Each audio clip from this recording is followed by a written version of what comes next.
13वां अध्याय। भवाटवी का वर्णन और रहुगण का संशय नाश। जड़ भरत ने कहा, राजन, यह जीव समूह सुख रूप धन में आसक्त देश देशांतर में घूम फिरकर व्यापार करने वाले व्यापारियों के दल के समान है। इसे माया ने दुस्तर प्रवृत्ति मार्ग में लगा दिया है, इसलिए इसकी दृष्टि सात्विक, राजस, तामस भेद से नाना प्रकार के कर्मों पर ही जाती है। उन कर्मों में भटकता भटकता यह संसार रूप जंगल में पहुंच जाता है। वहां इसे तनिक भी शांति नहीं मिलती। महाराज, उस जंगल में 6 डाकू हैं। इस वणिक समाज का नायक बड़ा दुष्ट है।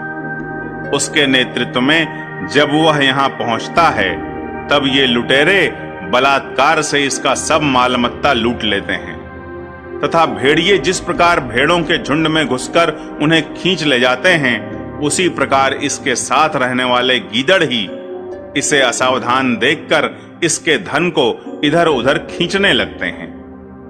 वह जंगल बहुत सी लता, घास और झाड़ झंखाड़ के कारण बहुत दुर्गम हो रहा है। उसमें तीव्र डांस और मच्छर इसे चैन नहीं लेने देते। वहां इसे कभी तो गंधर्व नगर दिखने लगता है और कभी कभी चमचमाता हुआ अति चंचल अगिया बेताल आंखों के सामने आ जाता है। यह वणिक समुदाय इस वन में निवास स्थान, जल और धन आदि में आसक्त होकर इधर उधर भटकता रहता है। कभी बवंडर से उठी हुई धूल के द्वारा जब सारी दिशाएं धूमाच्छादित सी हो जाती हैं और इसकी आंखों में भी धूल भर जाती है, तो इसे दिशाओं का ज्ञान भी नहीं रहता। कभी इसे दिखाई न देने वाले झींगुरों का कर्णकटु शब्द सुनाई देता है, कभी उल्लुओं की बोली से इसका चित्त व्यथित हो जाता है। कभी इसे भूख सताने लगती है तो यह निंदनीय वृक्षों का ही सहारा टटोलने लगता है और कभी प्यास से व्याकुल होकर मृग तृष्णा की ओर दौड़ लगाता है। कभी जलहीन नदियों की ओर जाता है। कभी अन्न न मिलने पर आपस में एक दूसरे से भोजन प्राप्ति की इच्छा करता है। कभी दावा नल में घुसकर अग्नि से झुलस जाता है और कभी यक्ष लोग इसके प्राण खींचने लगते हैं तो यह खिन्न होने लगता है। कभी अपने से अधिक बलवान लोग इसका धन छीन लेते हैं तो यह दुखी होकर शोक और मोह से अचेत हो जाता है और कभी गंधर्व नगर में पहुंचकर घड़ी भर के लिए सब दुख भूलकर खुशी मनाने लगता है। कभी पर्वतों पर चढ़ना चाहता है तो कांटे और कंकड़ों द्वारा पैर चलनी हो जाने से उदास हो जाता है। कुटुंब बहुत बढ़ जाता है और उदर पूर्ति का साधन नहीं होता तो भूख की ज्वाला से संतप्त होकर अपने ही बंधु बांधवों पर खींचने लगता है।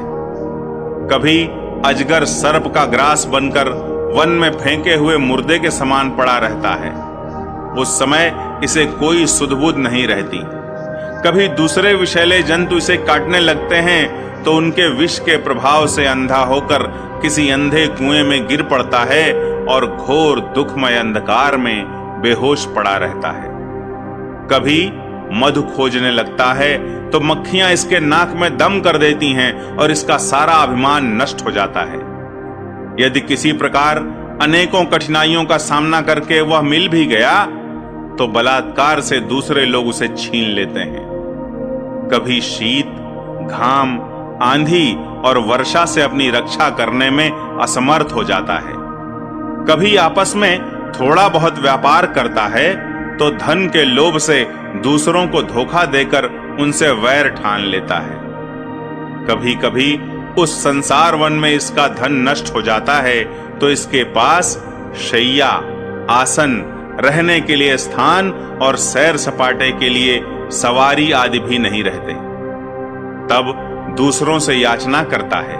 मांगने पर भी दूसरे से जब उसे अभिलषित वस्तु नहीं मिलती, तब पराई वस्तुओं पर अनुचित दृष्टि रखने के कारण इसे बड़ा तिरस्कार सहना पड़ता है। इस प्रकार व्यावहारिक संबंध के कारण एक दूसरे से द्वेष भाव बढ़ जाने पर भी वह वणिक समूह आपस में विवाहादि संबंध स्थापित करता है और फिर इस मार्ग में तरह तरह के कष्ट और धन क्षय आदि संकटों को भोगते भोगते मृतकवत हो जाता है। साथियों में से जो मरते जाते हैं, उन्हें जहां का तहां छोड़कर नवीन उत्पन्न हुओं को साथ लिए वह बंजारों का समूह बराबर आगे ही बढ़ता रहता है। वीरवर, उनमें से कोई भी प्राणी न तो आज तक वापस लौटा है और न किसी ने इस संकटपूर्ण मार्ग को पार करके परमानंदमय योग की ही शरण ली है। जिन्होंने बड़े बड़े दिक्पालों को जीत लिया है, वे धीर वीर पुरुष भी पृथ्वी में यह मेरी है ऐसा अभिमान करके आपस में वैर ठानकर संग्राम भूमि में जूझ जाते हैं, तो भी उन्हें भगवान विष्णु का वह अविनाशी पद नहीं मिलता जो वैरहीन परमहंसों को प्राप्त होता है। इस भवाटवी में भटकने वाला यह बंजारों का दल कभी किसी लता की डालियों का आश्रय लेता है और उस पर रहने वाले मधुरभाषी पक्षियों के मोह में फंस जाता है। कभी सिंहों के समूह से भय मानकर बगुला, कंक और गिद्धों से प्रीति करता है। जब उनसे धोखा उठाता है तब हंसों की पंक्ति में प्रवेश करना चाहता है, किंतु उसे उनका आचार नहीं सुहाता।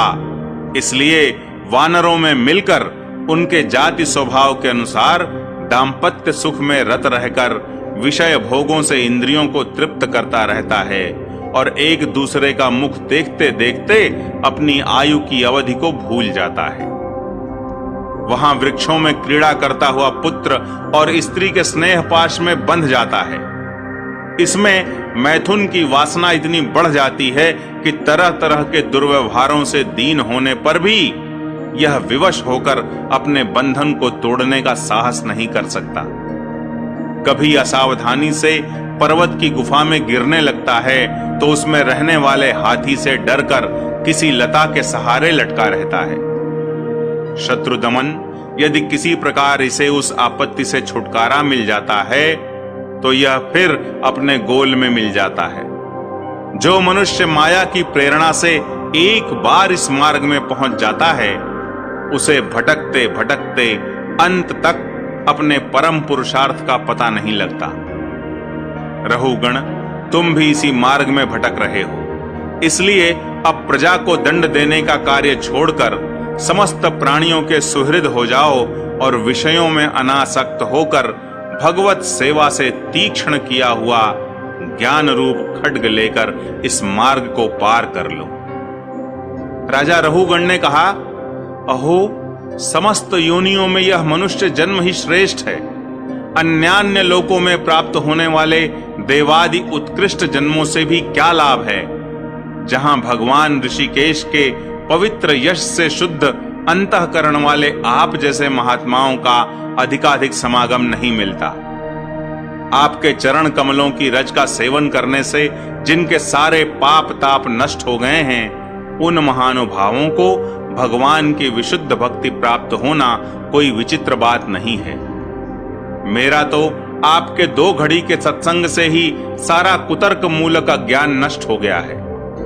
ब्रह्म ज्ञानियों में जो वयोवृद्ध हों उन्हें नमस्कार है, जो शिशु हों उन्हें नमस्कार है, जो युवा हों उन्हें नमस्कार है, जो क्रीड़ारत बालक हों उन्हें भी नमस्कार है। जो ब्रह्म ज्ञानी ब्राह्मण अवधूत वेश से पृथ्वी पर विचरते हैं, उनसे हम जैसे ऐश्वर्योन्मत्त राजाओं का कल्याण हो।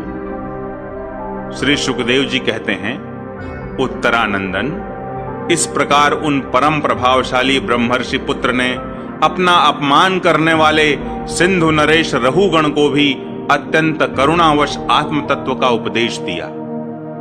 तब राजा रहुगण ने दीन भाव से उनके चरणों की वंदना की। फिर वे परिपूर्ण समुद्र के समान शांत चित्त और उपर तेंद्रिय होकर पृथ्वी पर विचरने लगे। उनके सत्संग से परमात्म तत्व का ज्ञान पाकर सौवीरपति रहुगण ने भी अंतःकरण में अविद्यावश आरोपित देहात्म बुद्धि को त्याग दिया। राजन, जो लोग भगवदाश्रित अनन्य भक्तों की शरण ले लेते हैं, उनका ऐसा ही प्रभाव होता है। उनके पास अविद्या ठहर नहीं सकती। राजा परीक्षित ने कहा, महाभागवत मुनि श्रेष्ठ, आप परम विद्वान हैं। आपने रूपकादि के द्वारा अप्रत्यक्ष रूप से जीवों के जिस संसार रूप मार्ग का वर्णन किया है, उस विषय की कल्पना विवेकी पुरुषों की बुद्धि ने की है। वह अल्प बुद्धि वाले पुरुषों की समझ में सुगमता से नहीं आ सकता। अतः मेरी प्रार्थना है कि इस दुर्बोध विषय को रूपक का स्पष्टीकरण करने वाले शब्दों से खोलकर समझाइए।